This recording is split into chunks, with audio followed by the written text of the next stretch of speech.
வணக்கம் அன்பு நண்பர்களே, இன்றைய கேள்விக்கான பதில் நிகழ்ச்சியில் மீண்டும் உங்களை சந்திப்பதில் மிகுந்த மகிழ்ச்சி. பெரும் பரபரப்பு மற்றும் பெரும் திருப்பங்கள், திரைப்படத்துக்கு குறைவில்லாத திருப்பங்களுக்கு மத்தியில் தமிழக பாஜகவுடைய மாநில தலைவராக நியமிக்கப்பட்டிருக்கிறார் திருமதி தமிழிசை சவுந்தரராஜன் அவர்கள். இந்த பதவியை அவர் பிடித்ததற்கு அவர் மேற்கொண்ட முயற்சிகள், அவருடைய உழைப்புகள், அதற்கு பின்னால் இருந்த அரசியல் உட்பட இன்றைய நரேந்திர மோடி தலைமையிலான தேசிய ஜனநாயக கூட்டணி அரசுடைய செயல்பாடு உட்பட பல விஷயங்கள் இருக்கின்றன. வாருங்கள், இன்றைய கேள்விக்கான பதில் நிகழ்ச்சியில் திருமதி தமிழிசை சவுந்தரராஜனை கேட்கலாம். வணக்கம். இதுக்கு முன்னாடி டாக்டர் கிருபாநிதியிலிருந்து KN லட்சுமணன்ல நிறைய பேர் தலைவராக இருந்திருக்கிறாங்க. இந்த ஆர்ப்பாட்டமும் தெரியாது, இந்த ஆர்ப்பாட்டம் இருக்காது, அவரெல்லாம் தலைவராக இருக்காங்கன்னு கூட தெரியாது.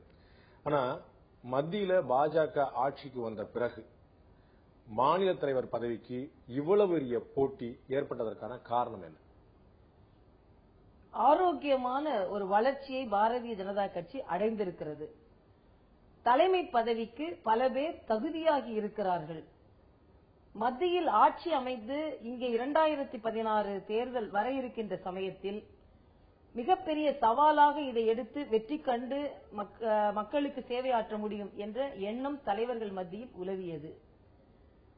எல்லாவற்றிற்கும் மேலாக பாரதிய ஜனதா கட்சி வலுவடைந்து கொண்டிருக்கின்ற இந்த நேரத்தில் நாம் தலைமை பதவியை பெற்றுக்கொண்டால் இந்த கட்சியை இன்னும் பலப்படுத்தலாமே என்ற தலைவர்கள் மத்தியில் நிலவிய நல்லெண்ணம், இவையெல்லாம் காரணமாக இருக்கலாம். பாஜக தலைமை பதவிக்கு தகுதியா நிறைய பேர் இருக்காங்க சொல்றீங்க.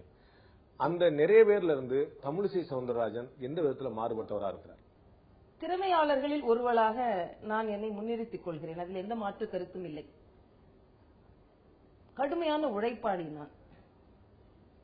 1998 எங்களது குடும்ப விருப்பத்தையும் மீறி எதிர்த்து பாரதிய ஜனதா கட்சியின் ஒரு அடிப்படை உறுப்பினராக நான் சேர்கிறேன்.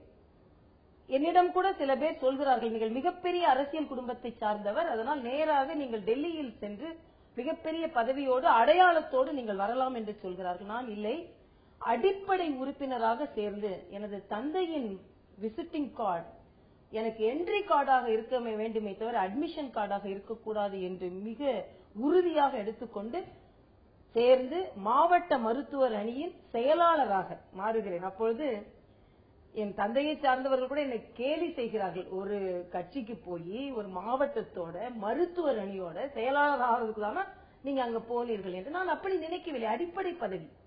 பின்பு மருத்துவர் அணியின் பொதுச் செயலாளராகிறேன். பின்பு மருத்துவர் அணியின் அகில பாரத செயலாளராகிறேன். பின்பு எனது செயல்பாடை பார்த்து கட்சி எனக்கு பேரண்ட் பாடி என்று சொல்வோம் அல்லவா, மைய குழுவில் எனக்கு இடம் அளிக்கிறார்கள். அப்பொழுது நான் பொதுச் செயலாளராகிறேன். பொதுச் செயலாளராகி பின்பு துணைத் தலைவராகிறேன். 2வது முறையும் துணைத் தலைவராகிறேன். பின்பு தேசிய செயலாளராகிறேன். ஆக நீங்கள் பார்த்தீர்கள் என்றால் கட்சியில் எனது வளர்ச்சி என்பது மிக மிக மிக அடிமட்டத்தில் இருந்து மிக உயர்மட்டம் வரை, அடிப்படை உறுப்பினர், ஒரு மருத்துவரின் செயலாளர், ஆனால் தேசிய செயலாளர் அளவுக்கு நான் உயர்ந்தேன். இதற்கு காரணம் எனது கட்சியின் மீது நான் வைத்திருக்கும் ஈடுபாடு, கட்சி என் மீது வைத்திருக்கும் நம்பிக்கை, எனது திறமை, உழைப்பு. பாஜக முழுக்க முழுக்க பரிவாரை விட்டு கொடுக்காத ஒரு இயக்கம். ஆனா அந்த பின்னணி இல்லாமல் நீங்க வந்தது உங்களுக்கான பலமா பலவீனமா? பலம்தான், அதிக பலம். பின்னணி என்று வரும்பொழுது என்னை முன்னணியில் நிற்க வைத்து அவர்கள் பார்த்திருக்கிறார்கள் என்பது எனது பலம்தான். அந்த பின்னணியில் இருந்து வராமல் என்னை முன்னணிக்கு கொண்டு வந்திருக்கிறார்கள் என்று சொல்வது எனது பலம்தான். எதற்காக பலம் என்று சொல்கிறேன் என்றால், அடிப்படையில் அந்த இயக்கங்களை சார்ந்தவளாக நான் இல்லாமல் இருந்தாலும் அந்த இயக்கங்கள் எப்படிப்பட்ட விருப்பமுடைய ஒரு தலைவர் இருக்க வேண்டும், அந்த விருப்பத்தை நான் பூர்த்தி செய்திருப்பதால். இன்னும் சொல்ல போனால், நான் ஒரு மிகப்பெரிய காங்கிரஸ் குடும்பத்தில் பிறந்தால் கூட எனக்கு முதலில் பாரதிய ஜனதா கட்சி என்று சொல்லாமல் RSS பற்றிய முதல் விதை எனது மனதில் விழுந்தது ஒரு உணர்ச்சிகரமான சம்பவம். தஞ்சை மருத்துவக் கல்லூரியில் பயிற்சி மருத்துவராக இருந்து கொண்டிருக்கிறேன். தங்கராஜ் என்ற ஒருவர் தஞ்சைக்கு வந்தவர் ஆக்சிடென்ட் ஆயிடுது, அவருக்கு விபத்து நேர்ந்து விடுகிறது. 3 பெண் குழந்தைகளோடு ஓடி வருகிறார்கள். அவர் மனைவி எடுத்துக்கொண்டு 10 பாட்டில் ரத்தம் தேவைப்படுகிறது. மேலும் கீழும் ஓடுகிறேன். அப்பொழுது செல்போன் கிடையாது, ரத்த வங்கிகள் கிடையாது. ஒரு வார்ட் பாய் என்னிடம் சொல்கிறார், RSS சகோதரர்களை நீங்கள் தொடர்பு கொள்ளுங்கள், ரத்தம் கிடைக்கும் என்று சொல்கிறார். அப்பொழுது தஞ்சையில் யாரையும் எனக்கு தெரியாது. திருச்சி RSS அலுவலகத்தை தொடர்பு கொள்கிறேன். 10 பேர் விடிகாலம் வந்து ரத்தம் கொடுக்கிறார்கள். விளம்பரம் இல்லை, யார் என்றும் சொல்லிக் கொள்ளவில்லை. நீங்கள் ஏதாவது பரிசு கொடுப்பதற்கு ஏற்பாடு செய்தால் அதையும் பெற்றுக் கொள்ளவில்லை. நாங்கள் விளம்பரத்திற்காக இதை செய்யவில்லை, சேவைக்காக செய்கிறோம் என்று சொல்லிவிட்டு சென்று விட்டார்கள். அப்பொழுதுதான் RSS பற்றிய ஒரு மிக உயரிய எண்ணம். நான் கூட அடிக்கடி பேசும்பொழுது சொல்வேன், ரத்தத்தை எடுக்கும் இயக்கம் அல்ல, அது ரத்தத்தை கொடுக்கும் இயக்கம் என்று. இது ஒரு மிக, இந்த தங்கராஜ் இன்று கூட உயிரோடு இருக்கிறார். இப்பொழுது கூட என்னை நான் பாண்டே கூட சண்டை போடுறது கூட அவர் எனக்கு தொலைபேசியில் தொடர்பு கொண்டு சொல்கிறார். தங்கராஜ் 25 வருடங்களுக்கு முன்னால் உயிரை இழந்திருக்க வேண்டிய தங்கராஜ். இப்படிப்பட்ட ஒரு நிகழ்வு தான் எனக்கு அதன் மனதில் ஆழமாக பதிந்தது. அதனால் அந்த இயக்கத்தின் மீது அந்த அடிப்படையில் அந்த இயக்கத்திலிருந்து வரவில்லை என்றாலும் அதன் ஈடுபாடு என்னிடம் அதிகமாக உள்ளது. உங்களுக்கு போலவே நீங்க ஏற்கனவே சொன்ன போல தமிழகத்துல வந்து பாஜக தலைமை பதவிக்கு தகுதியானவர்கள் நிறைய பேர் இருக்கிறாங்கன்னு சொன்னீங்க. நிறைய பேர்கள் அடிபட்டாலும் கூட, நிறைய பேர்கள் ஊடகங்கள் வந்தாலும் கூட, கடைசி வரை இறுதியான போட்டியில் இருந்தது நீங்களும் திரு ராஜாவும். ராஜா தன்னை கட்சிக்கு அடியிலிருந்து வந்து அவருடைய தந்தையார் காலத்திலிருந்து வந்தவர், உங்களோட கட்சியில நிச்சயமா சீனியர், எல்லா விதத்திலும் சீனியர், உங்களுக்கு முன்னாடி துணைத் தலைவராக நீண்ட காலமா துணைத் தலைவராக இருக்கக்கூடியவர். அவருக்கு வழங்கப்படாமல் உங்களுக்கு வழங்கப்பட்டதை எப்படி பார்க்கிறீர்கள்? நான் எனக்கு கிடைத்தது என்பதற்காக மகிழ்ச்சி அடைகிறேன். ஆக ராஜாவுக்கு கிடைக்கவில்லை என்பதற்காக வருத்தமும் அடைகிறேன். நான் மகிழ்ச்சி அடையவில்லை. ஆனால் அவருக்கும் தேசிய செயலாளர், நான் பெற்றிருந்த தேசிய செயலாளர் பதவி கிடைத்திருக்கிறது என்பதில் நான் மகிழ்ச்சி அடைகிறேன். 2 பேர் போட்டியிட்டாலும் 3 பேர் போட்டியிட்டாலும் வெற்றி பெற போவது ஒருவர் தானே. ஆக அந்த ஒருவராக நான் ஏன் இருக்கக்கூடாது? அதாவது நீங்க பார்த்தீர்கள் என்றால் அதிக நாட்கள் அவர் கட்சியில் பணியாற்றினார். அதே போலத்தான், அதாவது நானும் அதிக நாட்கள் பணியாற்றி கொண்டிருக்கிறேன். ஆக வெறும் சீனியர் ஜூனியர் என்று பார்க்காமல் கட்சிக்கு உழைப்பு, கட்சியின் ஈடுபாடு, கொள்கை பிடிப்பு என்று பார்க்கும்போது 2 பேரிலும் பெரிதாக மாறுபாடு எதுவும் இருக்காது. அதே போல இன்னொன்றை நான் மிக தெளிவாக சொல்கிறேன். ஒரு பெண் என்றால் தலைவர்களுக்கு ஒரு அவநம்பிக்கை ஏற்படும். இவர்களால் சுற்றுப்பயணம் செய்ய இயலுமா, இவர்களால் முழுமையாக எடுத்து கட்சி பணியை ஆற்ற முடியுமா என்பதெல்லாம். ஆனால் அவையெல்லாம் தகர்த்து எறிந்தும் என்னிடம் கொடுத்திருப்பது, நான் முழுமையின் தகுதியானவள் என்பதை என் கட்சி முழுவதுமாக உணர்ந்திருக்கிறது என்பதை நான் இங்கே தெரிவித்துக் கொள்கிறேன். தலைவர் பதவிக்காக டெல்லியில வந்து முன்னப்போதும் இல்லாத அளவுக்கு ஒரு கடுமையான லாபிங் நடந்தது. பல சமயங்கள்ல வந்து ராஜா எங்க இருக்கிறாங்க, தமிழிசை எங்க இருக்கிறாங்க, வானதி எங்க இருக்கிறாங்கன்னு எல்லோரும் டெல்லியில் அமித்ஷா எப்போது தலைவராக நியமிக்கப்பட்டாரோ அதற்கு பிறகு தமிழக பாஜக தலைவர்களை டெல்லியில் தான் முகாமிட்டிருந்தார்கள். அதற்கான காரணம் அதிகபட்சமாக இந்த தலைமை பதவிக்கான லாபிங் நடக்கவில்லை என்று சொல்ல முடியுமா? லாபிங் நடந்ததா? நான் டெல்லியில இருந்தது, நான் தேசிய செயலாளர் என்ற முறையில் தான் நான் டெல்லியில இருந்தேன். நான் டெல்லியில் எந்த லாபியும் செய்யவில்லை, மற்றவர்கள் செய்திருப்பார்கள் என்று நான் நம்பவில்லை. ஏனென்றால் இது வேறு மாற்று கட்சிகளாக இருந்தால், இன்னொரு தேசிய கட்சியாக இருந்தால் டெல்லியில போய் லாபிங் செஞ்சு வாங்கிட்டு வரலாம். பாரதிய ஜனதா கட்சியில் அத்தகைய லாபிங் கிடையாது என்பதை நான் தெளிவாக சொல்ல முடியும். சென்று பல தலைவர்களை சந்தித்து இருக்கலாம், ஆனா பாரதிய ஜனதா கட்சிக்கு என்று ஒரு தேர்வு முறை இருக்கிறது. அந்த தேர்வு முறை மிக நெடிய நேர்மையான தேர்வு முறை. இன்னொரு கட்சி, தேசிய கட்சியை கூட நாங்க லாபிங் செய்வதில்லை சொன்னீங்க. காங்கிரஸ் கட்சி தமிழகத்துல காங்கிரஸ் கட்சிகளை வந்து குழு மனப்பான்மை, கோஷிப்பு சொல் உண்டு அப்படிங்கிற விமர்சனம் உண்டு. அதுக்கு சற்றும் சளைக்காத இடத்தை தமிழக பாஜக அடைந்து கொண்டிருக்கிறதா? நிச்சயமாக இல்லை. எங்கள் கட்சியிலும் அணிகள் உண்டு. மருத்துவர் அணி, விவசாய அணி, அப்படிப்பட்ட அணிகள் உண்டே தவிர தமிழிசை அணி, ராஜா அணி என்று கிடையாது. தலைவர்கள் முன்னிறுத்தும் பொழுது சில பேருக்கு சில தலைவர்களை பிடித்திருக்கலாம், அவர்களோடு சில பேர் செயலாற்றலாம். ஆனால் நீங்கள் நன்றாக பார்த்தீர்கள் என்றால் இந்த அணிகளாக இவர்கள் சேர்ந்து கொண்டு கட்சி பணியில் ஏதாவது குற்றம் குறை வைத்தார்களா என்றால் இல்லை. தலைவர்கள் என்று வரும்பொழுது ஒவ்வொருவருக்கும் ஒரு கருத்து இருக்கும். எங்கள் கட்சியில் ஜனநாயகம் அதிகமாக இருப்பதனால் சில நேரங்களில் கருத்துக்களை, மாற்று கருத்துக்களை சொல்லி இருக்கலாம். காங்கிரஸ் சொல்லக்கூடிய அதே வாதம், எங்கள் கட்சியில் ஜனநாயகம் அதிகம். அங்க ஜனநாயகம் எல்லையை தாண்டி போகும். எங்களோட ஜனநாயகம் எல்லைக்குள்ளே இருக்கும். இந்த மாறுபாடை நீங்கள் புரிந்து கொள்ள வேண்டும். நாங்க என்னைக்கு கோஷ்டி சண்டை போட்டு வேஷ்டி எல்லாம் கிழிச்சதே கிடையாது. கருத்து மாற்றங்கள் இருக்கலாம், பரிமாற்றங்கள் இருக்கலாம், அவை எல்லாம் ஒரு எல்லைக்குள் இருக்கும் என்பதை நான் மிக தெளிவாக சொல்லிக் கொள்கிறேன். ஏன் வந்து உங்களுடைய கட்சியில வந்து அதிகம் ஜனநாயகம் பேசக்கூடிய பாஜகவில் வந்து ஏன் வந்து தலைவர்கள் நியமிக்கப்பட வேண்டும்? ஏன் தேர்தல் மூலமாக தேர்ந்தெடுக்கப்படக்கூடாது? அதாவது இப்பொழுது ஏறக்குறைய நீங்கள் இப்பொழுது பார்த்து இந்த தேர்தலை பார்த்தீர்கள் என்றால், இந்த தலைவர் தேர்வை பார்த்தீர்கள் என்றால் ஏறக்குறைய தேர்தல் போன்றுதான். எல்லோரையும் கருத்துக்களையும் கேட்டு அந்த கருத்துக்களில் யாருக்கு அதிகமாக ஒரு ஆதரவு வந்திருக்கிறது என்று பார்த்து, அந்த ஆதரவு உள்ளவர்களுக்கு மற்ற தகுதிகள் எல்லாம் இருக்கிறதா என்று பார்த்து அப்படித்தான் அவர்கள் தேர்ந்தெடுக்கிறார்கள். ஏன் இங்கே தேர்தல் தான் வைக்க வேண்டும் என்றால் கட்சி சில திறமைகளை எதிர்பார்க்கிறது. விளம்பரம் மட்டுமே செய்து தேர்வை பாரதிய ஜனதா கட்சி தேர்வை பெற்று பாரதிய ஜனதா கட்சியில் பணியாற்ற முடியாது. நீங்கள் சொல்வதை போல தேர்வு முறை என்றிருந்தால் வெறும் விளம்பரங்களை செய்து ஏதோ செய்து அப்படிப்பட்டவர்கள் தலைவராக வந்து இது தலைவர் சென்ட்ரிக் கிடையாதுங்க. மையப்புள்ளி தலைவர் கிடையாது, கட்சியின் இயக்கம் தான் மையப்புள்ளி. அப்படி இருக்கும் பொழுது இயக்கத்தோடு சேர்ந்து யாரு பணியாற்றுவார்கள் என்பதை கட்சி தான் முடிவு செய்ய முடியும். அப்படிங்கும் போது தொண்டர்களுடைய ஏகோபித்த ஆதரவு பெற்றவர்கள் யார் அப்படிங்கிறத பார்க்கணும். அப்போ கீழே ஒன்றிய அளவுல, கிளை அளவுல, வட்ட அளவுல, மாவட்ட அளவுல ஒரு தேர்தல் நடத்தி அதன் பிறகு மாவட்ட தலைவர்களும் மற்றவர்கள் சேர்ந்து தேர்ந்தெடுத்து ஒரு தேர்தல் நடத்தினாங்கன்னா அது ஜனநாயகம் பேசக்கூடிய விஷயமா இருக்கும் இல்லையா? இல்ல, அதைத்தான் நான் சொல்கிறேன். எங்களுக்கு எல்லோரும் கூட்டு முயற்சியாக ஒரு தலைவரை தேர்ந்தெடுக்க வேண்டும். நீங்கள் சொல்லும் முறை எங்களது மாவட்ட தலைவர் தேர்தலில் இருக்கிறது. அந்த மாவட்ட தலைவர்கள் அப்படித்தான் தேர்ந்தெடுக்கப்படுகிறார்கள். ஆக ஜனநாயகம், மாவட்ட தலைவர்கள் தேர்ந்தெடுக்கப்பட்டு அந்த மாவட்ட தலைவர்களின் கருத்தும் இந்த முறை கேட்கப்பட்டது. நீங்க தமிழ்நாட்டுல பாஜக முன்னிறுத்த போறீங்க. ஏற்கனவே முதல்ல சொன்ன மாதிரி ஒரு 1.5 வருஷத்துல எலெக்ஷன் நடக்க போகுது, தேர்தல் நடக்க போகுது. தமிழகத்தில் பாஜகவை முதல் கட்சியாக கொண்டு வரதுக்கு உங்கள்ட்ட என்ன திட்டம் இருக்கு? நிறைய திட்டங்கள் இருக்கிறது. 2016 நோக்கி நாங்கள் வெற்றியோடு நடை போடுவோம். அடிமட்டத்தில் கட்சியை இப்பொழுது வலிவடைந்து கொண்டு கட்சியாக எங்கள் கட்சி இருந்து கொண்டிருக்கிறது. நீங்கள் இதற்கு முந்தைய தேர்தல்களை பார்த்தீர்கள் என்றால் இப்பொழுது தேர்தல்கள் எங்களுக்கு அதிக இடங்களை கொடுக்கவில்லையே தவிர சதவீதத்தில் நாங்கள் அதிக வாக்குகளை பெற்றிருக்கிறோம். கூட்டணி தயவோடு என்று எப்படி வேண்டுமானால் வைத்துக் கொள்ளலாம். தேர்தல் என்று வரும்போது கூட்டணி அமைத்து போட்டி போடும்போது எங்கள் பலமும் அவர்களிடம் இருக்கும், அவர்கள் பலமும் எங்களிடம் இருக்கும் அல்லவா? ஆக அதிக சதவீதத்தில் நாங்கள் வாக்குகளை வாங்கி இருக்கிறோம். நீங்கள் சொன்னதை போல கூட்டணி தயவு என்று எடுத்துக்கொள்ளாமல் கூட நாங்கள் போட்டியிட்ட இடங்களில் கூட நாங்கள் அதிக இடங்களில் வெற்றி பெற்றிருக்கிறோம். பல இடங்களில் லட்சக்கணக்கான ஓட்டுகளை நாங்கள் வாங்கி இருக்கிறோம். 60 இடங்களில் நாங்கள் ஏறக்குறைய 60 இடங்களில் 2வது சட்டமன்ற தொகுதி என்ற வாரியாக பார்த்தால் 2வது இடத்தை பெற்றிருக்கிறோம். ஆக இதையெல்லாம் அதற்கு முந்தைய மாநகராட்சி தேர்தலிலேயே நகரமன்றத்தை நாங்கள் கைப்பற்றும் 2 நகரமன்றங்களை கைப்பற்றும் நிலையில் நாங்கள் இருந்திருக்கிறோம். ஆக இதெல்லாம் வளர்ச்சியில் ஒரு பகுதி தானே.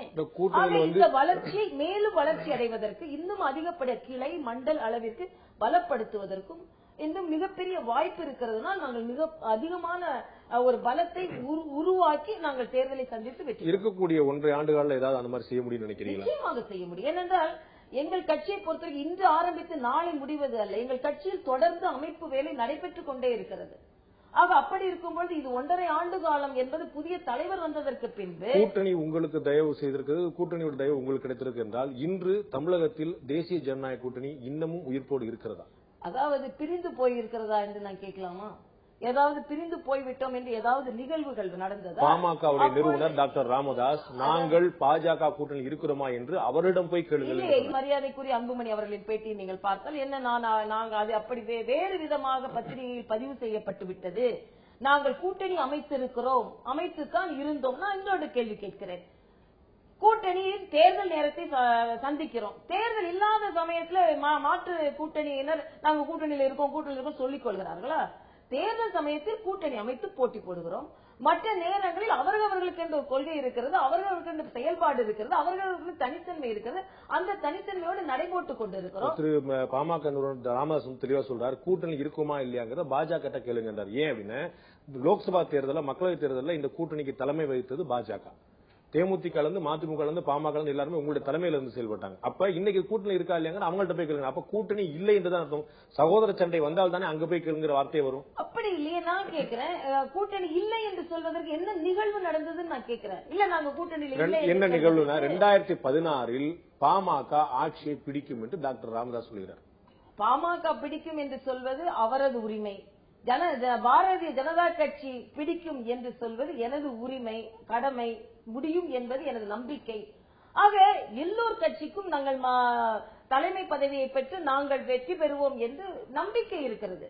ஆக அவர்கள் அப்படி சொல்லிக் கொண்டிருக்கும் பொழுது அவர்களும் சென்ற பாராளுமன்ற தேர்தலில் கூட்டணியோடு நாம் போட்டி போட்டோம் என்பது அவர்களும் உணர்ந்தவர்கள் தானே. அதனால்தான் நான் சொல்கிறேன், தேர்தலுக்கு இடைப்பட்ட காலம். இடைப்பட்ட காலத்தில் எல்லோரும் எந்த கட்சி நாங்கள் இந்த கூட்டணியில் இருக்கிறோம் என்று சொல்லிக் கொண்டிருக்கிறார்கள். நீங்கள் தேசிய ஜனநாயக கூட்டணியை மட்டும் கேட்பதற்கு இது நான் கேட்கிறேன். நேற்று வரைக்கும் உங்க கூட்டணியில் இருக்கக்கூடிய திரு விஜயகாந்த் அவர்கள், தேமுதிக தலைவர் மோடியுடைய ஒவ்வொரு அசைவுக்கும் வாழ்த்துக்களையும் பாராட்டுகளையும் தெரிவித்துக் கொண்டிருக்கிறார். பாமக ராமதாஸ் அப்படி தெரிவிக்கவில்லை. அது அவர்களின் உரிமை, அவர்கள் எப்படி பார்க்கிறார்கள் என்பது. ஆக ஒருவர் ஒன்றை செய்கிறார் என்பதற்காக இன்னொருவரும் அதை செய்ய வேண்டும் என்றோ, அப்படி செய்தால்தான் அவர்கள் எங்களுக்கு ஆதரவாக இருக்கிறார்கள் என்று நாம் சொல்ல முடியாது. அதனால்தான் நான் சொல்கிறேன், கூட்டணி அமைத்து போட்டி போட்டோம். திரு விஜயகாந்த் உங்களுக்கு ஆதரவு தெரிவித்தாலும் கூட்டணி இருக்கிறாருங்கிற உத்தரவாதம் கிடையாது. திரு ராமதாஸ் உங்களுக்கு எதிர்ப்பு தெரிவித்தாலும் கூட்டணி இல்லை என்று சொல்லிட முடியாது. கூட்டணியில் தானே இருந்து கொண்டிருக்கிறோம். நான் மறுபடியும் சொல்றேன், நாங்கள் பிரிந்து விட்டோம் என்று எந்த நேரத்திலும் பாரதிய ஜனதா கட்சியும் அறிவிக்கவில்லை, மற்றவர்களும் அறிவிக்கவில்லை. பின்பு எப்படி?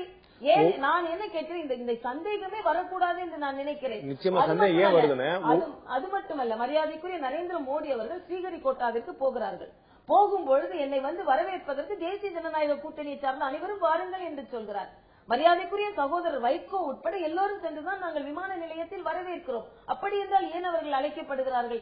தேசிய ஜனநாயக கூட்டணி என்ற நிலையில் தானே அவர்கள் அழைக்கப்படுகிறார்கள். திரு ராமதாஸ், பாமக 2016 ஆட்சியை பிடிக்க சொல்லியிருந்தா அது வந்து எல்லா கட்சியோட உரிமை, அதுதான் எங்களுடைய கடமையும் கூட நீங்க சொல்றீங்க. அதே ராமதாஸ் பாமக ஆட்சியை பிடிக்க மட்டும் சொல்ல, பாஜகவால் ஆட்சியை பிடிக்க முடியுமா? முடியாது என்று, உங்களால் முடியாது என்று விமர்சனம் வைக்கிறார். நான் என் கட்சி முடியும் என்று தான் என்னால் சொல்ல முடியும், இன்னொருவரால் முடியாது என்று என்னால் சொல்ல இயலாது.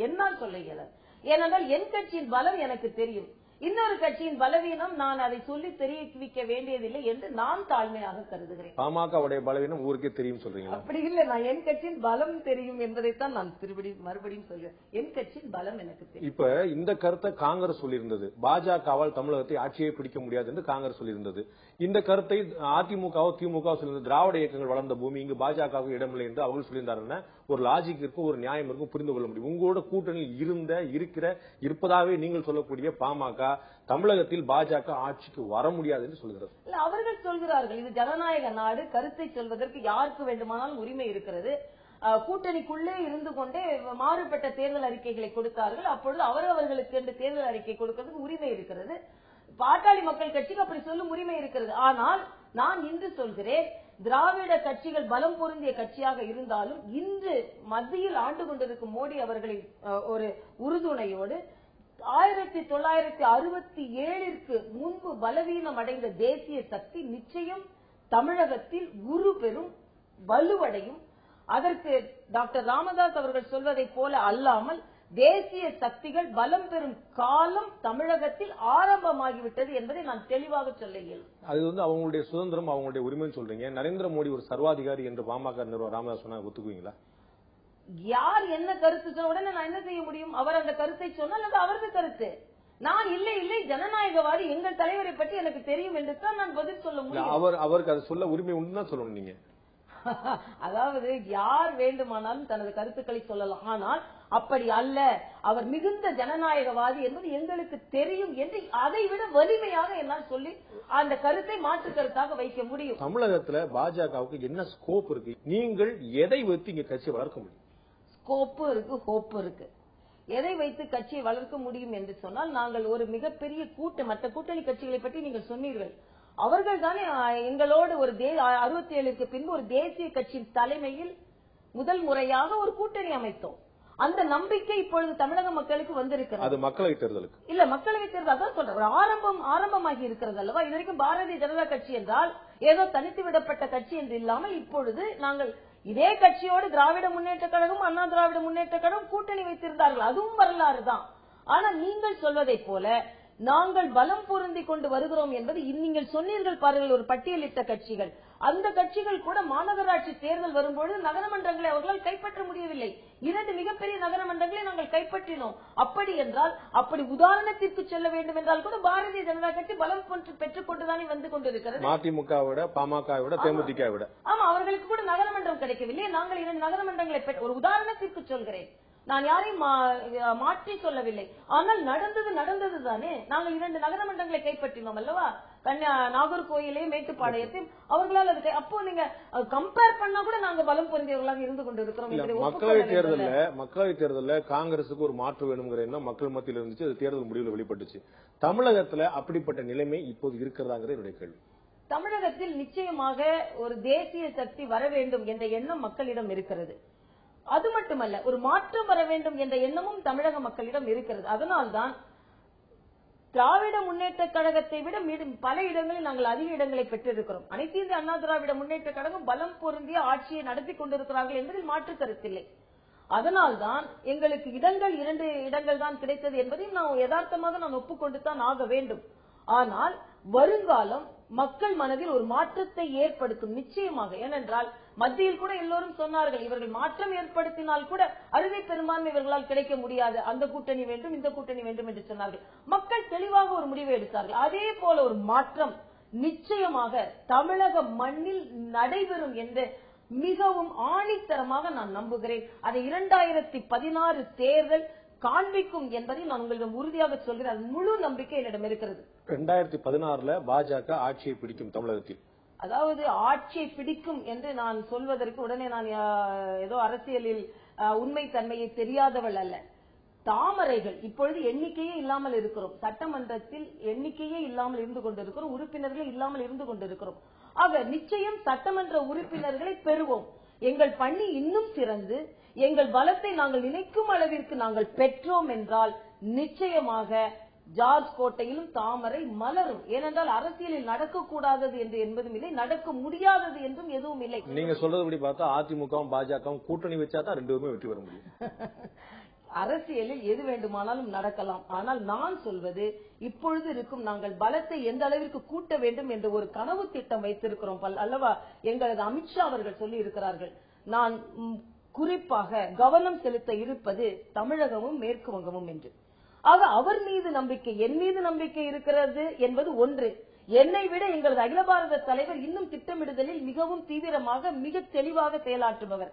அவர் இத்தனை மாநிலங்கள் இருந்தால் கூட தேசிய பொதுக்குழுவில் பேசுகிறார். மேற்கு வங்கமும் தமிழகத்தையும் நான் தனிக்கவனம் செலுத்தி நாங்கள் முன்னேற்றி அதில் அதிக இடங்களில் வெற்றி பெறுவதற்கான ஏற்பாடுகளை செய்வோம் என்று. அந்த பலமும் எங்களுக்கு இருக்கிறது. இங்கே பலம் பெற்றுக் கொண்டிருக்கிறோம். ஏன் நடக்காது? நடக்கக்கூடும். அரசியலில் எதுவும் நடக்கலாம் சொல்லும் போதே நீங்க அதிமுக கூட்டணியும் அமையலாம் அப்படிங்கறது ஒரு ஸ்பேஸ் வைக்கிறீங்க. அப்படி இல்ல. அதாவது நான் எதை செஞ்சாலும் அதுல ஒரு ஸ்பேஸ் இதுல ஒரு ஸ்பேஸ் எடுத்துக்கலாம். அது உங்களோட உரிமை. நான் அப்படி சொன்னால் உடனே எதற்கு எடுத்தாலும் அது ஊடகக்காரர்கள் பத்திரிகையாளர்கள் ஒரு இயல்பு. தேசிய ஜனநாயக கூட்டணி இருக்கிறதா என்று கேட்டால் தேர்தலோடு முடிந்து விட்டது. அது உறுதியாக ஆமாம் தேசிய ஜனநாயக கூட்டணி நிலையாக இருக்கிறது, உறுதியாக இருக்கிறது சொல்ல முடியல. அதிமுக கூட்டணி அமையுமா என்றால் அமையலாம், அமையாது, எதுவும் நடக்கலாம். அப்ப தேசியங்கள் தாண்டி உங்களுக்கே அப்படி ஒரு நப்பாசை இருக்கிறது என்றுதான். நப்பாசை என்று இல்லை. அதாவது நான் அதைத்தான் சொல்கிறேன். அங்கே பிரிந்து விட்டோம் என்று சொல்வதற்கு எதுவும் நடக்கவில்லை. இங்கே இணைந்து விடுவோம் என்று சொல்வதற்கும் எதுவும் நடக்கவில்லை. கேள்விகள் எப்படி வேண்டுமானாலும் கேட்கப்படலாம். அவங்க கூட சேருவீங்களா, இவங்க கூட சேருவீங்க, எல்லாம் கேட்கப்படலாம். ஆனால் நான் யதார்த்தமான பதிலை சொன்னேன். அங்கே நாங்கள் கூட்டணி அமைத்தோம், பிரிந்தோம் என்று சொல்வதற்கு எந்த நிகழ்வும் ஏற்படவில்லை. இங்கே மத்திய மாநில உறவுகள் சிறப்பாக இருக்க வேண்டும் என்ற நோக்கத்தில் மத்திய மாநில உறவுகள் சிறப்பாக இருக்கிறது. மத்தியில் பாரதிய ஜனதா கட்சி ஆட்சி, மாநிலத்தில் அதிமுக ஆட்சி. உடனே 2 பேரும் உறவுகள் சீராக இருப்பதனால் உடனே கூட்டணி வைத்துக் கொள்வீர்கள். அதற்கும் இப்பொழுது பதில் இல்லை. 2014 ஆட்சி மாற்றம் கொண்டு வருவதற்கு நீங்க பிரச்சாரம் பண்றதுக்கு பல விஷயங்கள் இருந்தன. காங்கிரஸ் அப்படி இருக்குது, ஊழல் இப்படி நடக்குது, 2G ஆகட்டும், பல விஷயங்கள் இருந்தன. தமிழகத்தில் உங்களுடைய கட்சியை வலுப்படுத்தணும்னா அதிமுக எதிராக உங்களால் என்ன பிரச்சாரம் செய்ய முடியும்? அதாவது ஒன்றிற்கு எதிராகத்தான் பிரச்சாரம் செய்ய வேண்டும் என்று நான் கூட பத்திரிகை சகோதரர்கள் கேட்கும்போது சொன்னேன். நல்லது நடந்தால் பாராட்டுவோம், அல்லது நடந்தால் போராடுவோம். ஆக பாராட்டியும் பெறலாம், போராடியும் பெறலாம் என்று சொன்னேன். நல்லது நடந்தது. அதே போல தமிழகத்துல இப்ப நல்லது நடக்குதா அல்லது நடக்குதா? அது நான் ஒவ்வொரு நிகழ்வையும் அல்லது நடக்கிறது, நல்லது நடக்கிறது. உதாரணத்திற்கு அம்மா கிட் என்று ஒன்றை அறிமுகப்படுத்தினார்கள். நான் மருத்துவர், அரசியல்வாதி மட்டுமல்ல, மருத்துவர். அதனால் அதில் குழந்தைகளுக்கு எல்லாம் கிடைக்கிறது என்பதற்காக பாராட்டினேன். ஆனால் அதே சமயத்தில் டாஸ்மாகை நான் எதிர்க்கிறேன். ஆக நான் அம்மா கிட்டிற்கு பாராட்டை தெரிவிக்கிறேன். அதே மருத்துவர் என்ற முறையில், அரசியல்வாதி என்ற முறையில் டாஸ்மாகிற்கு நான் எதிர்ப்பை தெரிவிக்கிறேன். இதுதான் ஆரோக்கியமான அரசியலாக இருக்க முடியும். தமிழகத்தில் மத்தியில் ஆட்சி பொறுப்பேற்ற பிறகு தமிழக அரசை பற்றி ஒரு வார்த்தை கூட பாஜக பேசவில்லை. நீங்கள் சொன்னது போல இது மத்திய மாநில அரசுடைய உறவுக்கான அடையாளமா அல்லது அதிமுக பாஜகவுடைய உறவுக்கான அடையாளமா? அங்கே மத்தியில் பாஜக ஆளுகிறது, இங்க மாநிலத்தில் அதிமுக ஆளுகிறது. மத்திய மாநில உறவு என்று சொல்லும் பொழுது பாஜக அதிமுக ஆட்சி என்று தான் ஒரு திமுக ஆட்சி நான் சொல்ல முடியும், பாமக ஆட்சி நான் சொல்ல முடியும். ஆக நீங்கள் சொல்வதை போல நீங்கள் கேட்கிற மாதிரியும் கேள்வி வைத்துக் கொள்ளலாம். ஆனால் பாரதிய ஜனதா கட்சியின் தேசிய ஜனநாயக கூட்டணியின் பிரதம அமைச்சர் என்ன சொன்னார்? எனது 10 கட்டளைகளுள் மத்திய மாநில உறவுகள் சுமூகமாக இருக்கும் என்று சொன்னார். அந்த சுமூகமான உறவை நீங்கள் அப்படித்தான் எடுத்துக்கொள்வீர்கள் என்றால் அதற்கு நான் ஹரியானாலயோ, ஜார்க்கண்ட்லயோ, உத்தரகாண்ட்லயோ, ஜம்மு காஷ்மீர்லயோ அங்கெல்லாம் மத்திய மாநில அரசோட நல்ல உறவுக்கான வழியை காணும். தமிழக அரசோட மட்டும் நல்ல உறவு வலுப்பட்டுட்டே போகுது. ஏன் எல்லா இடங்களிலும் நல்ல உறவை பேணுவதற்குத்தான் நாங்கள் முயற்சி செய்து கொண்டிருக்கிறோம். ஆக தமிழகத்திலும் நல்ல உறவு, ஏன் நல்ல உறவு இருப்பதை நீங்கள் கவலையோடு பார்க்கிறீர்கள்? நல்ல உறவா கள்ள உறவா அப்படிங்கிறத கவலை. அதிமுகவுக்கும் பாஜகவுக்கும் ஒரு அரசியல் ரீதியாக, அதாவது மத்திய அரசு மாநில அரசு என்பதை தாண்டி அதிமுகவுக்கும் பாஜகவுக்கும் ஒரு புரிதல் இருக்கிறது, ஒரு அரசியல் ரீதியான ஒரு அண்டர்ஸ்டாண்டிங் இருக்கு. இதன் மூலமாக பாஜக இயல்பில் தன்னோடு இருக்கக்கூடிய கூட்டணி கட்சிகளை புறக்கணிக்கிறது அப்படிங்கிறது அப்படி அல்ல. புறக்கணிக்கிறது என்பதை நான் ஒத்துக்கொள்ள மாட்டேன். ஏனென்றால் இயல்பாக ஒரு நல்ல மாநில அரசு இருக்கும் பொழுது, ஒரு நல்ல தேசிய அரசு இருக்கும் பொழுது சில புரிதல்கள் இருக்கலாம். ஆனால் சண்டையிட்டுக் கொண்டுதான் இருக்க வேண்டும் என்பதும் இல்லை. ஆனால் இவர்களோடு போக வேண்டும் என்பதற்காக கூட்டணி கட்சிகளை புறக்கணிக்கிறது என்று புறக்கணிக்கும் அளவிற்கு எதுவுமே நடக்கவில்லை. அப்படி பார்த்தால் அவர்கள் மரியாதைக்குரிய மோடி அவர்கள், மரியாதைக்குரிய சகோதரி பிரேமலதா அவர்களை எல்லோர் முன்னாலும், எல்லா பாராளுமன்ற உறுப்பினர்களின் முன்னாலும் பாராட்டினார்கள், மிகச் சிறப்பாக பிரச்சாரம் செய்தார்கள் என்று. பதவியேற்பு விழாவிற்கு அத்தனை பேரும் அழைக்கப்பட்டார்கள். துணை சபாநாயகர் பதவியை தம்பித்துறைக்கு தான் கொடுத்தார். அது சட்ட திட்டத்திற்கு உட்பட்டு கொடுக்கப்பட்டிருக்கிறது. அதனால் அதையும் அரசியலாக்க வேண்டும். காங்கிரசிற்கு மக்கள் எதிர்க்கட்சி தலைவர் பதவியை கூட கொடுக்க முடியாத அளவிற்கு மக்கள் பார்த்துக் கொண்டார்கள். இது பாரதிய ஜனதா கட்சியின் எண்ணம் இல்லை. தமிழகத்துல சட்டசபை எப்படி நடந்ததுன்னு சொல்லுவீங்க? நான் சட்டசபைக்குள்ளே இல்லை, வெளியே இருந்து பார்ப்பதை வைத்துத்தான் சொல்ல முடியும். சட்டமன்றம் நடந்து கொண்டிருக்கிறது. நீங்கள் பாராளுமன்றத்தில் இருந்தீங்களா? எதிர்க்கட்சியை பத்தி சொல்றீங்க. அதாவது வெளியே இருந்து பார்த்துத்தான் என்னால் சொல்ல இயலும். சட்டமன்றத்தில் பல நல்ல நிகழ்வுகளும் நடந்து கொண்டிருக்கிறது. தமிழக சட்டமன்றத்தை பொறுத்த மட்டில் பல கலாட்டாக்கள், பல பிரச்சனைகளை எல்லாம், எனது தந்தை சட்டமன்ற உறுப்பினராக இருந்த காலத்திலிருந்தே நான் பார்த்துக் கொண்டுதான் வருகிறேன். ஒரு மாநிலத்தில் சட்டமன்றம் எப்படி நடக்க வேண்டுமோ அப்படி நடந்து கொண்டிருக்கிறது என்று தான் என்னால் சொல்ல இயலும். ஆனால் சில பிரச்சனைகள் இருக்கிறது. தேமுதிக சட்டமன்ற உறுப்பினர்களுக்கு என்று சில பிரச்சனைகள் இருக்கிறது. அவர்கள் சண்டையிட்டார்கள், சில பேர் பேச முடியவில்லை என்ற ஒரு தகவல்கள் எல்லாம் சொல்லிக் கொண்டிருக்கிறார்கள். இவையெல்லாம் நாம் பார்த்து கொண்டுதான் இருக்கிறோம். இதுல தமிழிசை பார்த்து சொல்ல வேண்டிய அளவிற்கு ஒன்றுமில்லை. ஒரே நேரத்தில் 2 குதிரைகள் ஓட நினைக்கிறீங்க. பழைய கூட்டணியை முடிச்சிடக்கூடாது, புதிய கூட்டணி வாய்ப்பையும் தவிர்த்திடக்கூடாது. அப்படி இல்லை. நான் வேகமான குதிரையாக, பந்தய குதிரையாக, தனியாக வெற்றி பெறுவதற்காக ஓட வேண்டும் என்று நினைக்கிறேன். நீங்கள் ஏதோ 2 குதிரைகளில் சவால் செய்வதாக நீங்கள் நினைத்துக் கொள்கிறீர்கள். தமிழகத்துல சட்டம் ஒழுங்கு பற்றி 2 வார்த்தை சொல்லுங்க. சட்டம் ஒழுங்கு சில நேரங்களில் கவலை அளிக்கக்கூடியதாகத்தான் இருக்கிறது. ஏனென்றால் ஒரு ஐடி மாணவி கொலை செய்யப்பட்டிருக்கிறார். சில நேரங்கள் அதிகமாக திருடுகள் நடைபெறுகிறது, கொள்ளைகள் நடைபெறுகிறது. ஆக எல்லாவற்றையும் நான் பாராட்டால், மறுபடியும் உங்களிடம் சொன்னேன், நல்லதை பாராட்டுவோம், பிரச்சனைகள் இருந்தால் அதை எடுத்துக்கிறோம். சட்டம் ஒழுங்கு சற்று கவலை அளிக்கக்கூடியதாகத்தான் இருக்கிறது. ஆனால் அதை சரி செய்ய வேண்டிய கடமை தமிழக அரசிற்கு இருக்கிறது என்ற கோரிக்கை நாங்கள் வைப்போம். இந்த தமிழகத்துல சட்டம் ஒழுங்கு கவலை அளிக்கக்கூடியதாக இருக்கு அப்படிங்கிற கருத்துக்காக அந்த கோரிக்கை முன்வைத்து ஒரு ஆர்ப்பாட்டமோ, ஒரு போராட்டமோ, குறைந்தபட்சம் ஒரு அறிக்கையோ இல்ல. சட்டம் ஒழுங்கு பிரச்சனையாக இருக்கிறது என்று நாங்கள் தெரிந்து சொல்லவில்லை, உணர்ந்து சொல்கிறோம். எங்களது கட்சி நிர்வாகிகளை, சகோதர இயக்கங்களை சார்ந்தவர்களை பலி கொடுத்து இருக்கிறோம். பலி கொடுத்து மிகப்பெரிய போராட்டங்களை நடத்தி இருக்கிறோம். நடத்தி எங்களது சகோதரர்கள் சிறையில் இருந்திருக்கிறார்கள். நாங்கள் கூட சொன்னோம், அங்கே கொன்றவர்களை பற்றி ஒன்றும் நீங்கள் கவலைப்படாமல் அதற்காக போராடியவர்களை உள்ளே சிறையில் வைத்திருக்கிறீர்களே என்று.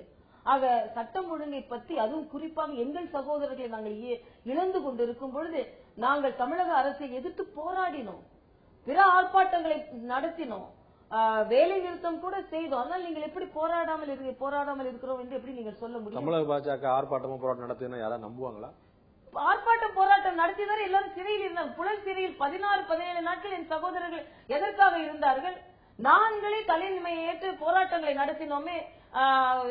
ரமேஷ், சுரேஷ் கொல்லப்பட்டதற்கு பின்பு இதை எப்படி எடுத்துக்கொள்கிறீர்கள்? ஆர்ப்பாட்டம் இல்லை, போராட்டம் இல்லை என்றால் நாங்கள் போராடி கொண்டிருக்கிறோமே நியாயம் கிடைப்பதற்காக. தமிழகத்தில் சட்டம் ஒழுங்கு சரியில்லை அப்படிங்கிற ஒரு குற்றச்சாட்டு. நாங்கள் எங்கள் தலைவர்களை, சகோதரர்களை இழந்திருக்கிறோம். அதனால் நான் அதை சொல்லித்தான் ஆக வேண்டும். இதை சரி செய்வதற்கு உங்கள்ட்ட என்ன திட்டம் இருக்கு? நீங்க என்ன செய்ய முடியும்? நீங்க தமிழகத்துல சட்டம் ஒழுங்கு நாங்கள் ஆட்சிக்கு வந்தா நிலைநிறுத்துவோம் சரியாகும் சொல்ல முடியுமா உங்களால? அப்படித்தான் சொல்லி ஆக வேண்டும். அரசியலுக்காக நிலைநிறுத்துவோம். எங்களது பிரதம அமைச்சராக இருக்கும் நரேந்திர மோடி அவர்கள் 10 ஆண்டு காலமாக எந்த பிரச்சனையும் இல்லாமல், இன்னும் சொல்லவா, 144 தடை உத்தரவு கூட அங்க ஒரு 10 ஆண்டுகளில் ஒரு முறை கூட போடவில்லை தெரியுமா குஜராத்தில்? ஆக அதை போல ஒரு ஆட்சியை நாங்கள் ஏன் கொண்டு வர முடியாது? எங்களுக்கு தான் முன்னுதாரணங்கள் இருக்கிறதே. அதனால் எங்களாலும் நல்லதை செய்ய முடியும். அதை கொடுத்து பாருங்கள். நீங்க சொன்ன இந்த உங்களுடைய சகோதரிக்கு உங்களுடைய தலைவர்கள் கொல்லப்பட்டதுக்கு தொடர்ந்து கைதுகள் அடுத்தடுத்து நடந்து கொண்டே இருக்கின்றன. அப்ப தமிழக அரசு வாழா இருந்ததுல, பேசாம இருந்ததுல, அவங்க தொடர்ந்து நடவடிக்கை எடுத்துட்டே இருக்காங்க. அப்ப சட்டம் ஒழுங்கு கெட்டு போச்சு, அவங்க சரியா செயல்படலங்கிற குற்றச்சாட்டு நீங்க எப்படி முன்வைக்க முடியும்? போச்சுன்னு சொல்லல, இது மாதிரி குற்றங்கள் நடந்து கொண்டிருக்கிறது, கைதுகளும் நடைபெற்றுக் கொண்டிருக்காங்க, இழப்புகளும் நடைபெற்றுக் கொண்டிருக்கிறது. இழப்புகள் ரமேஷை நாங்கள் இழந்தோம், சுரேஷை நாங்கள் இழந்தோம், வெள்ளையப்பனை நாங்கள் இழந்தோம், அது தடுக்கப்படவில்லை என்ற ஆதங்கம் எங்களிடம் இருக்கிறது அல்லவா? இவர்கள் பேரில் இழந்து விட்டு எல்லாம் சரியாக இருக்கிறது என்று என்னால் எப்படி சொல்ல இயலும்? ஆக அதை சரி செய்ய வேண்டும் என்பதை நான் தமிழக அரசுக்கு கோரிக்கையாகத்தானே வைக்க வேண்டும். அதிமுக ஒரு மாற்று சக்தியாக பாஜக இயங்க முடியும். நாங்கள் மிக நம்பிக்கையான உந்து சக்தியாக என்னால் இயங்க இயலும். ஒருவருக்கு மாற்று இன்னொருவருக்கு மாற்று என்றெல்லாம் என்னால் சொல்ல இயலாது. ஏனென்றால் எனக்கும் எனது பலம் தெரியும், எங்கள் கட்சியின் பலம் எனக்கு தெரியும். எங்கள் கட்சி வலுவடைந்து கொண்டிருக்கின்ற கட்சி. அதிமுக ஏற்கனவே பல்லாண்டு காலமாக ஆட்சியில் இருக்கின்ற கட்சி. அதற்கு மாற்று என்று நான் சொன்னால் உடனே யாராவது நம்புவார்கள். ஆனால் அதிமுகவுக்கு மாற்று என்று உங்களால் சொல்ல முடியாது. யாருக்கு மாற்றுன்னு சொல்ல முடியாது? தமிழகம் விடுதலை சிறுத்தைகள் யாருக்குமே மாற்றாக என்றில்லை. நாங்கள் வெற்றி பெறுவதற்கான பலம் பொருந்தியவர்களாக நாங்கள் மாறிக்கொண்டு வரும் பொழுது நிச்சயமாக தமிழக மக்கள் யாருக்கு மாற்றாக இவர்கள் இருப்பார்கள் என்ற முடிவை எங்களுக்கு தருவார்கள். நாங்கள் வெற்றி பெறுவோம். ஆனால் நிச்சயமாக மாற்றம் ஏற்படும் கட்சியாக இருப்போம். மாற்றாக இருப்போமா என்பதில்லை, தமிழகத்தில் மாற்றம் ஏற்படுத்தக்கூடிய கட்சியாக நாங்கள் நிச்சயம் பலம் பெறுவோம். சமீபத்தில் ஒரு சர்ச்சை எழுந்தது. உங்களுடைய கட்சியை சேர்ந்தவரும் முன்னாள் தலைவரும் மத்திய அமைச்சருமான திரு பொன் ராதாகிருஷ்ணன் அவர்கள் புலிப்பார்வை என்ற படத்துடைய விழாவில் கலந்துகிட்டாங்க. அந்த நிகழ்ச்சியில் அவர் கலந்து கொண்டதற்கு எதிர்ப்பு தெரிவிக்கப்பட்டது. அந்த விழாவில் பாஜகவை சேர்ந்த மத்திய அமைச்சராக இருக்கக்கூடிய பொன் ராதாகிருஷ்ணன் புலிப்பார்வை பட விழாவில் கலந்து நீங்க எப்படி பாக்குறீங்க? பேர் அப்படி இருக்கிறது. இலங்கை தமிழர்களுக்கான பிரச்சனையான படம் என்றும் நானும் கேள்விப்பட்டேன். ஆனால் நீங்கள் படம் வெளிவருவதற்கு முன்னால் படத்தை பற்றி என்றுமே தெரியாமல் உடனே அதை பற்றி பெயரை மட்டுமே வைத்து எப்படி எதிர்ப்பை தெரிவிக்க முடியும் என்று என்னால் சொல்ல இயலவில்லை. அந்த படம் இலங்கை தமிழர்கள் பற்றி பேசும் படம் அல்ல, புலிகள் பற்றி பேசும் படம் என்று அந்த படத்துடைய இயக்குனர், அந்த படத்துடைய தயாரிப்பாளர் 100 முறை சொல்லியிருக்கிறார்கள். புலிகளுடைய தலைவர் பிரபாகரன், புலிகளுடைய தலைவருடைய மகன் பாலச்சந்திரன், இவர்களை மையப்படுத்திய படம் என்று 100 முறை சொல்லியிருக்கிறார். அதைத்தான் நாம் ஏற்கனவே சொல்லிக் கொண்டிருப்பதால், அதாவது ஒரு இயக்கத்தை அவர்களின் பிரபாகரின் கொலையை நாம் எப்படி ஏற்றுக்கொள்ள முடியும்? அதை கடுமையாக விமர்சிக்கும் படமாக இருந்தால், அதை ஏன் நாம் இலங்கை தமிழர்களின் கொடுமையை எடுத்து கூறும் படமாக இருந்தால், அதற்கு ஏன் நாம் தமிழர்கள் மீது அக்கறை கொண்ட ஒரு மத்திய அமைச்சர் என்ற முறையில் ஏன் கலந்து கொள்ளக்கூடாது என்று நாம் புலிகள் இயக்கம் தமிழகத்தில் இன்று வரை தடை செய்யப்பட்ட இயக்கம். அதாவது நீங்கள் இன்னொன்று நீங்க பார்க்கணும், மெட்ராஸ் கேப் என்ற ஒரு படம் வந்தது. அந்த மெட்ராஸ் கேப்ல இலங்கை தமிழர்களை குறை சொல்லி இருந்தார்கள், கேவலப்படுத்தி இருந்தார்கள் என்று சொன்னவுடன் முதலில் அதற்கு எதிர்ப்பு தெரிவித்தது எங்களது கட்சி தான். நான் இறங்கி போராடினேன் மெட்ராஸ் கேப்புக்கு எதிராக. ஆக திரைப்படம் என்றால் அதில் அல்லது வந்தவுடன் போராடுகிறோம், அதில் உள்ளே தமிழர்களுக்கு ஆதரவாக கருத்துக்கள் வரும் பொழுது நாமும் அந்த தமிழர் உணர்வோடு பங்கெடுத்துக் கொள்கிறோம் என்று சொல்லும் பொழுது அதில் கலந்து கொண்டார். திரைப்பட நிகழ்ச்சிகள் தான் கலந்து கொண்டாரே தவிர தீவிரவாத நிகழ்ச்சியில் கலந்து கொள்ளவில்லை. அதற்கும் இதற்கும் சம்பந்தம் இல்லை, வேறுபடுத்தி பார்க்க வேண்டும் என்று நான் சொல்லிக் புலிகள் பற்றிய படம் என்று திட்டவட்டமாக அறிவிக்கப்பட்ட பிறகு புலிகள் இயக்கம் இந்தியாவில் இன்று வரை தடை செய்யப்பட்டிருக்கக்கூடிய நிலையில் அதில் ஒரு மத்திய அமைச்சர் கலந்து கொண்டிருப்பது உங்களுடைய உணர்வுகளை வெளிப்படுத்தக்கூடிய விஷயம் இல்லையே. புலிகள் இயக்கம் இங்கே தடை செய்யப்பட்டிருக்கலாம், ஆனால் அங்கே போராடும் பொழுது அங்கே பல பிரச்சனைகள் வரும்போது அதை எடுத்து கூறும் படமாக ஏன் இருக்கக்கூடாது? படம் வெளிவரும் வரை ஏன் நீங்கள் பொறுத்திருக்க மாட்டேன் என்கிறீர்கள்? புலிகள் பற்றிய படம் தான். ஆனால் அவர்கள் அல்லதை காண்பிக்கிறார்களா, தீவிரவாதத்தை காண்பிக்கிறார்களா, தமிழகத்தில் நடந்த பிரச்சனைகளை காண்பிக்கிறார்களா, இல்லை என்றால் அங்கே தமிழர்களுக்காக நடந்த போராட்டத்தை காண்பிக்கிறார்களா? எப்படி உங்களுக்கு அதே போராட்டத்தை வேறொரு பார்வையில் இனம் படமோ மெட்ராஸ் கேப் படமோ கொண்டு வர முயற்சிக்கிறது, அதை நீங்கள் தடை செய்ய வேண்டும். நீங்களே போராட்டம் சொல்றீங்க, மாற்று கருத்து அவங்க முன்வைக்கிறாங்க, அதை சொல்லக்கூடாது. இல்ல மெட்ராஸ் கேப்பே என்பது தமிழர்களின் நிலைப்பாடு மிக மோசமாக சித்தரித்ததனால் நேற்று வரை மத்திய அரசு, இன்றைய பாஜக அரசு உட்பட எல்லாருக்குமே ஒரு நிலைப்பாடு, இலங்கையில் நடக்கக்கூடிய போராட்டம் என்பது வேறு, இலங்கை தமிழர்களுடைய இன உரிமையை பெற்றுத் தருவது என்பது வேறு, அதே சமயம் விடுதலை புலிகளுடைய அமைப்பு என்பது வேறு. இப்படி இரட்டை தெளிவான நிலைப்பாடு மத்திய அரசு இதுவரை கடைபிடிச்சிட்டே வந்திருக்கு. அதுல முரண்பட்டிருக்கிறது தற்போதைய தமிழக பாஜக. தமிழர் நலனில் அக்கறை கொண்டிருக்கிறது, தமிழர் நலனுக்காக பேசிக் கொண்டிருக்கிறது. நீங்கள் பிரபாகரன் அவர்களின் மகன் கொலையுண்டு கிடந்ததை பார்த்து எல்லோரும் பதட்டப்பட்டோம். ஆக நீங்கள் ஏன் அதை உடனே அதில் நெகட்டிவ் பார்ட்டை தான் அவங்க எடுக்கிறாங்க ஏன் எடுத்துக் கொள்கிறீர்கள்? நாம எந்த அளவிற்கு பாதிக்கப்பட்டோம் என்பதை எடுத்துச் சொல்லும் படமாக கூட அது இருக்கலாம் அல்லவா? வந்த படம் தானே தெரியும். ஆக எந்த தீவிரவாத அமைப்பாக இருந்தால் அதற்கு பாரதிய ஜனதா மெட்ராஸ் கஃபே படத்துக்கு நீங்கள் எதிர்ப்பு தெரிவித்தது போல இந்த புலிப்பாறை படத்துக்கு சில தமிழ் அமைப்புகள் எதிர்ப்பு தெரிவிச்சிட்டு இருக்காங்க. அப்ப இதுலயும் சிலருக்கு மாற்று கருத்து இருக்கலாம். அதாவது அதனாலதான் அந்த படம் வெளிவரும் வரை இதை ஏன் பொறுத்திருக்க கூடாது என்பதுதான் எனது கருத்து. புலிகளை நீங்கள் பயங்கரவாதிகளாக பார்க்கிறீர்களா, போராளிகளா பார்க்கிறீர்களா? அதாவது அப்படி என்னால் தெளிவாக இப்படித்தான் அப்படித்தான் என்று சொல்ல இயலாது. ஆனால் புலிகளை மத்திய அரசு பயங்கரவாத இயக்கம் என்று அறிவித்திருக்கிறது. ஆம், அதாவது நீங்கள் தமிழர்களுக்காக போராடிய போராளிகள் அவர்கள். ஆனாலும் சில நேரங்களில் உதாரணத்திற்கு சொல்ல வேண்டும் என்றால் இங்கே ராஜீவ்காந்தி கொலை அப்படி நடக்கும் பொழுது அவர்கள் மீது ஒரு மாற்று கருத்து இருக்கத்தான் செய்கிறது. ஆக மத்திய அரசு அப்படிப்பட்ட ஒரு நிலை வரும் பொழுது அதை எடுத்து கூறும் பொழுது இப்படிப்பட்ட கொலைகள் எல்லாம் நடந்ததே என்பதற்காக அது தடை செய்யப்பட்டது. அதே சமயத்தில் அங்கே இலங்கையில் நடந்த இனப்படுகொலைக்கு எதிராக அவர்கள் சில நேரங்களில் பல நேரங்களில் போராடினார்கள் என்ற விதத்தில் அவர்கள் தமிழர்களுக்கு பாதுகாப்பாக இருந்தார்கள். ஆனால் அதே சமயத்தில் இத்தகைய தலைவர்கள் கொலைகின்ற பொழுது அதை எப்படி ஒரு மத்திய அரசு ஏற்றுக்கொள்ளும் என்பதை நாம் யதார்த்தமாக புரிந்து கொள்ள வேண்டும் அல்லவா? மத்திய அரசு ஏற்றுக்கொள்கிறதா இல்லையா?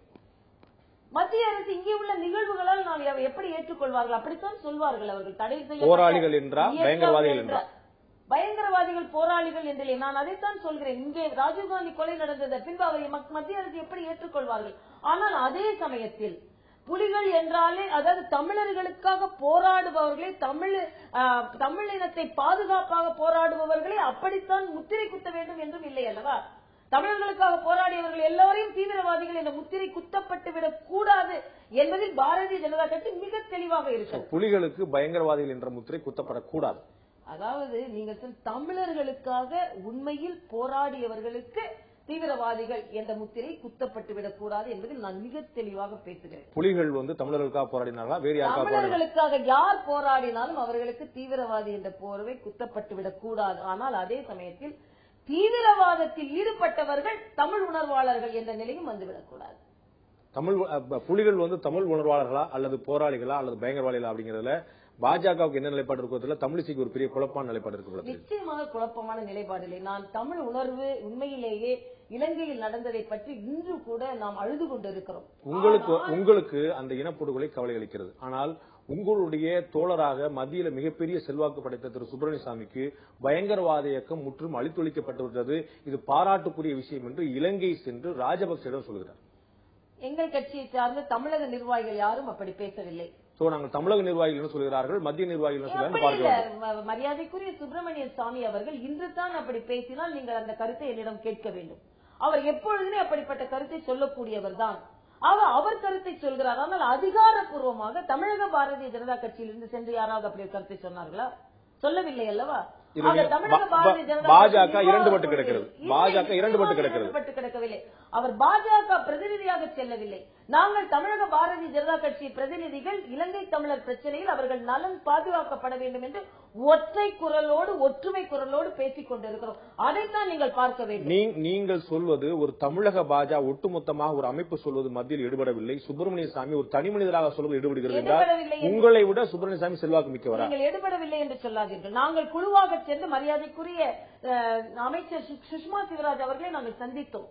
சந்திக்கும் பொழுது இலங்கை பிரச்சனையை பற்றி பேசுவதற்கு அழைத்தவர்கள் யாரெல்லாம் என்றால் நாங்கள் தான் அழைக்கப்பட்டோம். நீங்கள் சொல்லும் தலைவர் அழைக்கப்படவில்லை. பேச்சுவார்த்தை உங்களோடு நடத்தப்படுகிறது. ஆனால் ஒப்பந்தங்களும் உத்தரவாதங்களும் சுப்பிரமணியசாமி மூலமா செய்யப்படுகிறது. அவர் மூலமாக செய்யப்படவில்லை. அது அரசாங்க ஒப்பந்தம் இல்லை. டெலிகேட்டா அவர் டெலிகேட்டா போறார், அரசாங்க டெலிகேட்டா போகல. உங்களுடைய மத்திய அரசுடைய பாஜகவுடைய வெளியுறவு கொள்கையை தீர்மானிக்கக்கூடிய குழுவுல திரு சாரியும் திரு சாமியும் இருக்கிறார்கள். அவர்கள் இலங்கையில் கொண்டு இப்படிப்பட்ட உறவுகளை வலுப்படுத்திக் கொண்டிருக்கிறார்கள். திரு ராஜபக்சோட உறவை பகிரங்கமா வெளிப்படுத்துறாங்க. ஆனா நீங்க சுப்பிரமணியசாமி ஜனதா கட்சி தலைவர் மாதிரி சொல்றீங்க. அவர் உங்களுடைய கட்சி ஜனதா கட்சி அவர் பாஜகவில் தான் இருக்கிறார் என்பதில் நான் இல்லைன்னு சொன்னா யாரும் ஒத்துக்க முடியுமா? பாஜகவில் தான் இருக்கிறார். ஆனால் அவர் கருத்துக்கள் காலம் காலமாக அவர் அப்படிப்பட்ட கருத்துக்களை தான் சொல்லிக் கொண்டிருக்கிறார். நாங்கள் அப்படி சொன்னால் நீங்கள் கேட்க வேண்டும். நீங்க எப்படி சொல்ல முடியும்? குஜராத்ல எப்பயுமே கலவரம் நடந்துட்டு தான் இருக்கும். அதுக்கு நம்ம என்ன செய்யணும்னு சொல்ல முடியுமா? அது யார் பொறுப்பேற்பது? உங்களுடைய கட்சியில் இருக்கக்கூடிய இன்னொரு தலைவர் வேறு சொல்வதும் உங்களுடைய கட்சியில் இருக்கக்கூடிய நீங்கள் வேறு சொல்வதும் எப்படி ஏற்றுக்கொள்ள முடியும்? முதல்வர் பொறுப்பேற்பாரா, வழியில் போறவர் பொறுப்பேற்பாரா? சொல்லுங்க பாக்கலாம். யார் இன்ஃப்ளூயன்ஸா இருக்கோ அவங்க தான் பொறுப்பேற்பாங்க. நிர்வாகத்தில் யார் இருக்கிறார்களோ அவர்கள் பொறுப்பேற்கணும். நாங்கள் தமிழக பாரதிய ஜனதா கட்சி நிர்வாகத்தில் இருக்கிறோம். நாங்கள் பொறுப்பேற்கவில்லை. அதனால் அதை நீங்கள் இந்த பக்கம் மீனவர்களுக்கு ஆதரவாக போராட்டம் நடத்தி கொண்டே இருக்கிறீர்கள், குரல் கொடுத்துக் கொண்டே இருக்கிறீர்கள். சாமி தெளிவாக இலங்கை அரசுக்கு ஆதரவாக நிலைப்பாடு எடுத்துக் கொண்டிருக்கிறார். இது பாஜகவோட இரட்டை விடம் அல்லவா? நிச்சயமாக இரட்டை விடமில்லை. அதைத்தான் நான் சொல்கிறேன். அவர் கருத்தை அவர் சொல்லிக் கொண்டிருக்கிறார். நான் அதிகாரப்பூர்வமாக அமைச்சகத்தில் இருந்து அனுப்பப்பட்டவர் அல்ல. இன்னும் சொல்ல போனால் நாங்கள் மரியாதைக்குரிய சுஷ்மா சிவராஜ் அவர்களை சென்று பார்க்கும் பொழுது இலங்கை தமிழர்கள் பற்றி பிரச்சனையை எடுத்து கூறுவதற்கும் அதை பற்றி தீர்வு காண்பதற்கும் ஒரு குழு வாருங்கள் என்று சொன்னதில் எங்களைத்தான் அழைத்தார்கள் தவிர அவர் அழைக்கவில்லை. அப்பொழுது மத்திய அரசு தெளிவாக இருநாட்டு உறவு இருநாட்டு மீனவர்கள் பற்றி எல்லாம் பேசக்கூடிய உங்களால் சுஷ்மா சுவராஜிடமோ மோடியிடமோ அமித்ஷாவிடமோ ஏன் சுப்பிரமணிய சாமி பற்றி பேச முடியவில்லை? அவர் ஏற்கனவே ஒரு கட்சியில் இருந்து இங்கே வந்து அவர் பணியாற்றிக் கொண்டிருக்கிறார். நாங்கள் எங்கள் கட்சியில் தமிழகத்தில் எங்களோடு பணியாற்றிக் கொண்டிருப்பவர்களை பற்றித்தான் நாங்கள் சொல்ல இயலும். ஆனால் எங்களது கருத்துக்களை நாங்கள் எடுத்து கூறிவிட்டோம். இப்படிப்பட்ட மாற்று கருத்துக்கள் வருவதனால் தமிழக பாரதிய ஜனதா கட்சியின் உண்மையான நிலைப்பாடு சில நேரங்களில் சந்தேகிக்கப்படுகிறது என்ற கருத்தை நாங்கள் மிக தெளிவாக எடுத்து சொல்லிவிட்டோம். சொல்லவில்லை என்று எங்கள் குழுக்கள் எங்களது மூத்த தலைவர் பொன் ராதாகிருஷ்ணன் அவர்கள் உட்பட மோகன்ராஜ் உட்பட நான் உட்பட நாங்கள் சென்ற குழுவில் உள்ள அத்தனை பேரும் இதை எடுத்து கூறிவிட்டோம். உங்களுடைய பாரதிய ஜனதா கட்சி வேறு, சுப்பிரமணிய சாமி பாரதிய ஜனதா கட்சி வேறு. நீங்கள் எப்படி வேண்டுமானால் எடுத்துக்கொள்ளலாம். நாங்கள் அங்கம் வகித்துக் கொண்டிருக்கும் தமிழக பாரதிய ஜனதா கட்சியில் நாங்கள் தமிழர் ஆதரவு நிலையைத்தான் எடுத்துக் கொண்டிருக்கிறோம். தமிழர்களுக்கு எதிராக யார் இருந்தாலும் அவர்களை நாங்களும் எதிர்ப்போம். ஆக எங்கள் நிலைப்பாட்டில் நாங்கள் மிக தெளிவாக இருக்கிறோம். இலங்கையில் தமிழர்களுக்கு ராஜபக்சே ஆதரவாக இருக்கிறாரா எதிராக இருக்கிறார்? எதிராகத்தான் இருக்கிறார். அதனால தான் நாங்கள் ராஜபக்சேக்கு எதிராக இருக்கிறோமா இல்லையா என்பதுதான் கேள்வி. அதே தான் நாங்கள் எதிராக நீங்கள் எதிராக இருக்கிறோம். யாரோ பலர் ஆதரவாக மோடி ராஜபக்சேக்கு எதிராக இருக்கிறார், எதிராகத்தான் இருக்கிறார். அதனால தான் விருந்து கலைத்தார், அதனால தான் பதவி விருந்து கலைக்கவில்லை. தயவு செய்து மாற்று கருத்து சொல்ல வேண்டாம். சார்க் நாடுகளின் அதிபராக அவர் அழைக்கப்பட்டார். இனப்படுகொலை செய்யப்பட்ட இலங்கையில் உள்ள அதிபர் என்று அழைக்கப்பட்டவர். நம்முடைய மீனவர்களை கொன்றவர்களை நீங்கள் சொல்லக்கூடிய நம்முடைய தமிழ் இனத்தை கொன்றவரை நீங்கள் அழைக்கலாம். அப்புறம் என்ன உங்களுக்கு சார்க் நாடுகள் என்ன காரணம், என்ன போர்வை? நான் கேட்கிறேன். பாகிஸ்தான் அதிபரை அழைத்த உடனே அங்கு 2 ராணுவ வீரர்களின் தலை கொய்யப்பட்டது. உடனே பாகிஸ்தான்காரன் செய்தது சரி என்று அழைத்தோமா? காங்கிரஸ் ஆட்சி நடந்த போது கையாலாகாத பிரதமர் என்று மன்மோகன் சிங்கை கடுமையா விமர்சித்து 2 பேருடைய தலையை கொய்தவர்களோட நீங்கள் எப்படி நீங்க பேசுவீங்க? உங்களுக்கு பலம் இல்லைன்னு சொல்லிட்டு இருக்கீங்க. ஆனா நீங்க அதே நவாஸ் ஷெரீப் அழைக்கிறீங்க. நீங்கள் செய்த மாமியார் உடைத்தால் மண் கூட. நான் அதைத்தான் சொல்றேன். நவாஸ் ஷெரீப்பை அழைக்கவில்லை. பாகிஸ்தான் அதிபர் சார்க் நாட்டில் அங்கமாக இருக்கும் பாகிஸ்தான் அதிபரை அழைத்தோம். அதே மாதிரிதான் சார்க் நாட்டில் அங்கமாக இருக்கும் இலங்கை அதிபரை அழைத்தோம். உங்களுடைய பேட்டி எனக்கு மிகப்பெரிய வியப்பு அளிக்கிறது. தமிழகத்தில் பாஜக கூட்டணி இருக்கிறதா என்றால் இல்லை என்று சொல்லவில்லையே. அதிமுகவோட கூட்டணி அமையுமா? அமையலாம், அமையாம இருக்க முடியாதுன்னு சொல்ல முடியாது. சட்டசபையில் சிறப்பா செயல்படுதா? சில சமயங்கள் மாற்று கருத்து இருக்கலாம். சட்டம் ஒழுங்கு சரியா இருக்கிறதா? எதிலுமே ஒரு கான்கிரீட்டான நிலைப்பாடு, ஒரு திடமான நிலைப்பாடு இல்லாத நிலைமை தமிழக பாஜக முதல் முறையாக. அப்படியெல்லாம் ஒன்றுமில்லை. நான் தெளிவாக எது யதார்த்தமாக நடைபெறுகிறதோ அதைத்தான் சொல்கிறேன். நான் தீர்ப்பு கூற வேண்டிய நிலையில் நான் இல்லை. பரிசீலிக்கக்கூடிய தலைவராகத்தான் நான் இருக்கிறேன். தமிழகத்துல ரஜினிகாந்த் பாஜகவை காப்பாற்றக்கூடிய நிலைமையில் தான் இன்னமும் இருக்குது. அவரோட பேச்சுவார்த்தை நடப்பதாக ஊடகங்கள் செய்தி தெரிவிக்கின்றன. காப்பாற்றுவதற்காக இல்லப்பா. ரஜினிகாந்த் அவர்கள் ஒரு தேசிய சிந்தனை கொண்ட திரைப்பட கலைஞர். எங்களது வாஜ்பாய் அவர்கள் நதிகள் இணைக்க வேண்டும் என்று சொன்னவுடன் உடனேயே அவர் 1 கோடி ரூபாயை எடுத்துக் கொடுத்து இது மிக நல்ல திட்டம், இதை நீங்கள் நிறைவேற்றுங்கள் என்று சொன்னார். எங்களது நரேந்திர மோடி அவர்கள் இங்கே பிரச்சாரத்திற்கு வரும்பொழுது அவரை 2 பேரும் சந்தித்தார்கள். இந்த முறையில் ஒரு தேசிய எண்ணம் கொண்ட ஒரு கலைஞரை சேர்க்க வேண்டும் என்று நினைக்கிறோமே தவிர பத்திரிகையில் வருவது அவர்தான் தலைமை ஏற்க வேண்டும், அதெல்லாம் இன்னும் ஒரு முடிவற்ற நிலையில் பத்திரிகைகளில் வருவதை முற்றிலுமே வைத்து நீங்கள் கேள்வி கேட்க. ரஜினிகாந்தை பாஜகவில் சேர்ப்பதற்கு முயற்சி நடக்கிறது. நண்பர்களாக இருக்கிறோம் என்பதில் மாற்று கருத்து இல்லை. முயற்சி நடக்கிறதா நடக்கவில்லை என்பதெல்லாம் பத்திரிகையில் வரும் செய்திதான். எனக்கும் அதை பற்றி தகவல் கிடையாது. ஆனால் மிகுந்த நண்பர்களாக இருந்து கொண்டிருக்கிறோம் என்பது நீங்கள் நரேந்திர மோடி அவர்கள் இங்கே அவரை சந்தித்ததிலிருந்து தெரிகிறது. அவர்கள் தொண்டர்களும் எங்களது ரசிகர்களும் 2 பேரும் இணைந்து பணியாற்றிக் கொண்டு பல சேவை நிகழ்ச்சிகள் நடத்துகிறார்கள், பணியாற்றிக் கொண்டிருக்கிறார்கள். இந்த நிகழ்ச்சியில் கலந்து கொண்டு உங்களுடைய நேரத்தையும் உங்களுடைய கருத்துக்களையும் எங்களோடு பகிர்ந்து கொண்டதுக்கு நன்றி.